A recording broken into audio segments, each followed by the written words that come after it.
আমি জানি তোমরা রুবিক্স কিউব নোটেশন শিখতে চাও, আর যারা যারা এই ভিডিওতে ক্লিক করছো আমি জানি তোমরা সবাই বিগিনার, তাই রুবিক্স কিউবের ভাষা অথবা এই নোটেশনটা শিখতে চাও।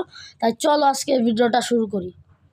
তো firstly some basic and face moves.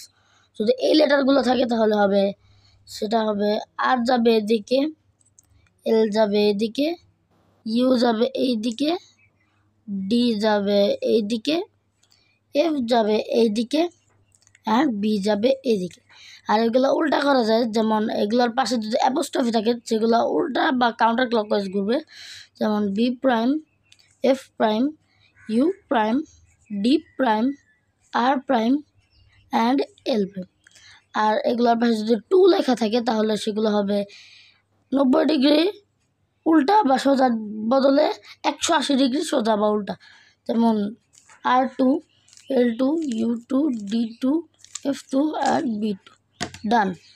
Say wide move, অর্থাৎ সে একই কাহিনী বাট স্মল লেটার, যেমন এটা স্মল আর, এটা স্মল এল, এটা স্মল ইউ, এটা স্মল ডি, এটা স্মল এফ অ্যান্ড এটা স্মল বি।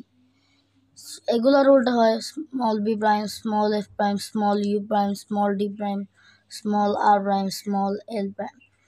তারপরে এগুলো টুয়াইস হয় R2, L2, U2, D2, F2 and B wide two ব্যবহার নাই। এরপর আসি স্লাইস মুভ। এদের কোনো ফেস নাই, ফেস বা আউটার মুভ নাই। এগুলো আউটার লেয়ারগুলোর মধ্যে যে লেয়ার থাকে সেটাই হইতেছে স্লাইস মুভ। আমাদের 3x3 কিউবের স্লাইস মুভ 3 ধরনের, মিডল বা এম, ইকুয়েডর বা ই অ্যান্ড স্লাইস বা এস। সো প্রথমে এম যাবে নিচের দিকে, এম প্রাইম উপরের দিকে আর M2।